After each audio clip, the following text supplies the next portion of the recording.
So in this video, I'm going to talk about an overview of the past 3,000 years of history, especially a history of cosmology, of astronomy, what we've learned, what we've thought about back in the Aristotle, starting with Aristotle's days and thinking about the sun going around the earth and coming up to today that we know that the earth actually goes around the sun in ellipses and into the Big Bang Theory and these more recent discoveries. So I want to overview this history of what we've discovered and the questions, and then answering those questions, and then more discoveries and more questions and more answering, and on and on and on. So I want to focus on the past 3,000 years. We'll start from 1000 BC with King David and moving to today. And that's what we have focused on right here in this timeline. So I've started my timeline over here at 1000 BC, which is the time of King David, just to give you a idea of where we are. You might notice this beautiful background that thanks to my son, he wanted to help decorate, help me out in preparing for this video. But there we are, King David, 1000 BC. Over here, Alexander the Great, somewhere around the 300s. So this is really the peak years of the Greeks. Jesus Christ, of course, 0 AD. He defines all of time. All of our calendars are defined by Jesus Christ. Constantine over here, right? Our Roman Emperor, and Muhammad, and our Dark Ages around here, 1000 AD. And continued Aquinas during Dark Ages. Luther, right? Early 1500s. This is the start of the Reformation and also start of the Enlightenment period, right? And then this whole Enlightenment period, the American Revolution around 1700s, 1800s.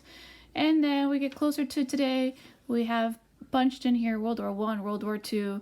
I've put 9/11 in here. I also put COVID-19 because I really think decades from now, people will remember COVID-19 because this is a really historic event that we're in the midst of right now. Right.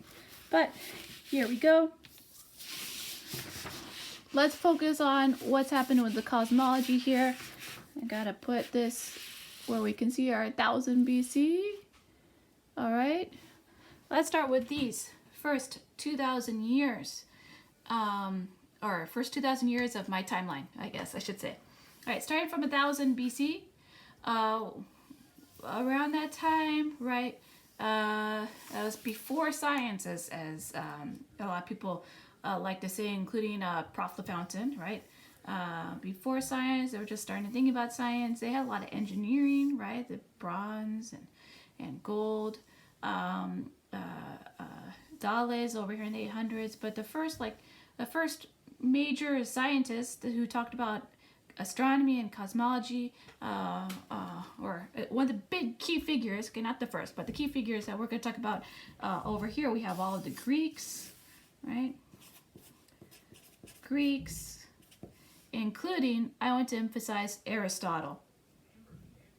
He's around there. Aristotle, right? So he talked about everything, it seems like, and so his point of view became huge and accepted for thousands of years, more than 1,000 years, right? So Aristotle said, obviously the earth is the center of the universe, obviously the earth is not moving, we would feel it, right? Obviously the stars must be stuck on some big glass sphere that's out there, and there's the sphere of the prime mover, there's the gods that are in charge of the stars, and they're beautiful and they're perfect, and here on earth things are imperfect. All right, so that's all thanks to Aristotle. Really crazy, not really crazy, I mean very commonsensical, right? Very common sense, obviously, right? But you get to the question of, why do planets seem to go backwards as they're going on the circle? They go backwards, then they go forwards again, and then there's another planet going around, and it goes backwards and then forwards again. All these heavenly bodies are supposed to move in perfect circles, right? Perfect circles. That was the thing that they loved, right? We have all these circles up here. They're not perfect circles because they're drawn by my son Luke rather than by the gods, right? As Aristotle would say, right? So why are these planets seeming to go backwards at times, right? So a few hundred years past Jesus Christ, we're going to get to 150 AD, 150, what's that? That's my 250, 150 is around here somewhere. And we have Ptolemy, who came up with the Ptolemaic model, right? The Ptolemaic model was that, okay, the planets are moving in circles, but while they're moving in circles, they're also moving in little circles. And that explains why they seem to go backwards at sometimes, because they're moving in little circles in addition to the big circles. He put a whole lot of math. These little circles called epicycles. He had a beautiful, very precise model.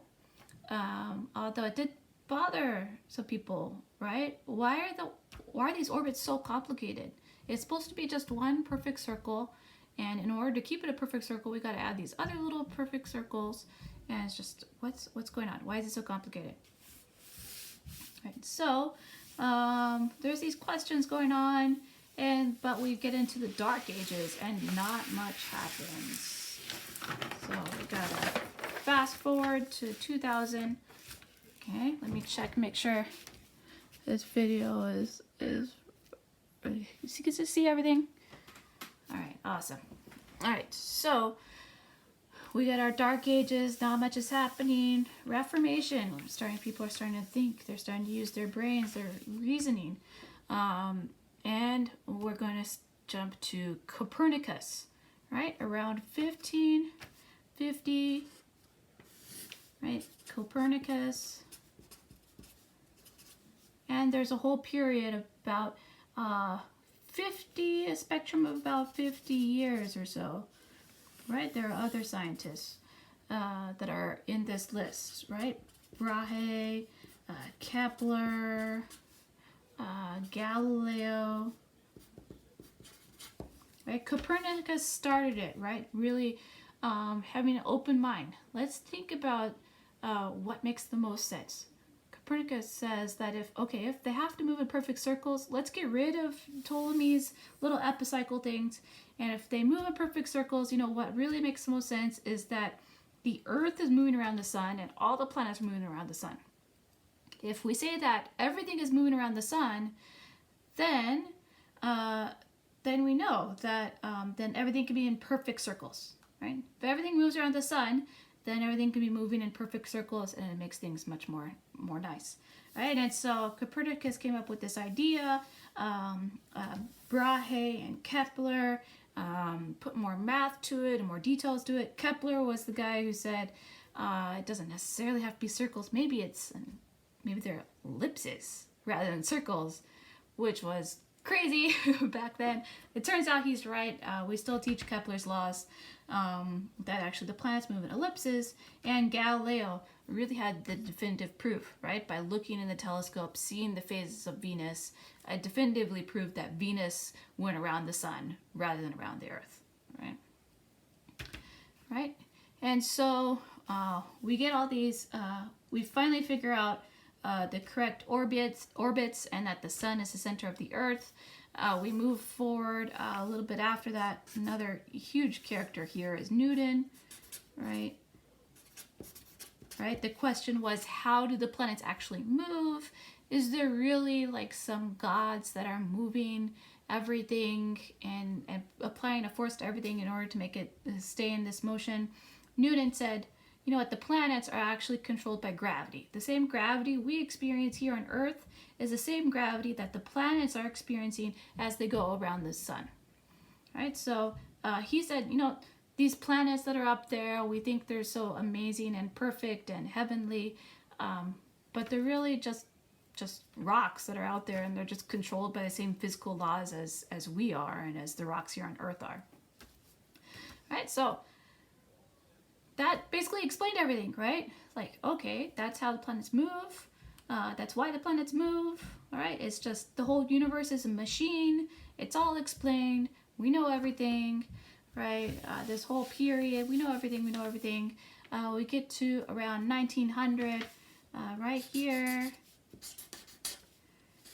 1900, we know everything.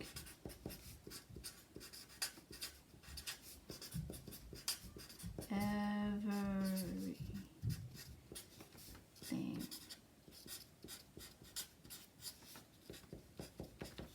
Right. There's a quote from Albert Nicholson, who's a Nobel laureate, really famous, fantastic experimental physicist. Let's see. So this was around. I'll give. Let's see. This was in 1894. His quote, and that's basically the period we're talking about. In 1894, Michelson said, "While it is never safe to affirm that the future of physical science has no marvels in store even more astonishing than those of the past, it seems probable that most of the grand underlying principles have been firmly established, and that further advances are to be sought chiefly in the rigorous application of these principles to all the phenomena which come under our notice, i.e., measurement." Basically, he says, we know everything. The only thing that's left is just to measure it, right? So, so that was kind of the prevailing opinion of that time, around 1900. We know everything. And then what happened? They start trying to measure stuff. They start trying to actually get more and more details. They get better equipment, better tools, right? And then even if we look just at cosmology, we see some crazy stuff going on, right? I'll do here, 1910. We have the HR diagram, right, which we talked about. Hertzsprung Russell, gotta say that, Hertzsprung Russell, right, really showed the stars seem to evolve. The stars are not some constant little glowing dot all the time. They seem to have a birth. They seem to have a life, that they grow and then they start aging, and then they can die. They can go dark, or they become black holes, right? So suddenly we thought that the whole universe was always the same and was always constant, and we find out actually the universe changes with time. What does it mean that the heavens are not steady state, right? We get to the 20s, right? Right after that, right out of space. It's getting really full here. And we get Hubble and Lemaitre about the same time, right? Who are saying, actually, the universe is expanding. Is that crazy? Getting towards the end. Actually, the universe is expanding. It's getting larger, which means that if you rewind time, you can go back. The universe must have a beginning, right? There must have been a beginning to the universe, and it's expanding since then, right? So that became known as the Big Bang Theory. And ever since they came up with this theory, people have been trying to explain it. People have been trying to disprove it.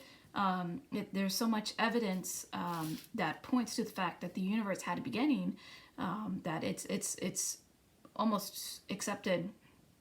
It's commonly accepted among almost all scientists, physicists nowadays, that there must have been a beginning to the universe. So what are the details? How does that actually work? People have been working on that, figuring that out since then, figuring out some evidence. And that is a continued work in progress to explain what actually happened and why it happened. One of the bigger questions that has come up very recently, right, is 1998, is this idea of dark energy, right? The universe's expansion. You would think because of gravity it should slow down, right? The gravity will make it slow down and then eventually make it come back in. But what they find is actually that the universe is expanding, and it's going faster and faster and faster and faster. And then it's just all going to expand. And so this is called dark energy. So what is dark energy? And we don't know. It's, we don't know. Maybe, hopefully we'll figure it out. I mean, so in the past 100 years, or 130 years, right? At one point, they thought we know everything. And that's my ugly looking star. They thought that we know everything, but in the past 100 years, it's been more and more clear There is so much that's left to know. There are so many questions that we still have, and we still have to explore. Even to today, we're continuing to explore it all, and we're continuing to press forward. How does the universe work? How did the universe start? Why did the universe start? What's going on, really? These are big questions in science that are continuing.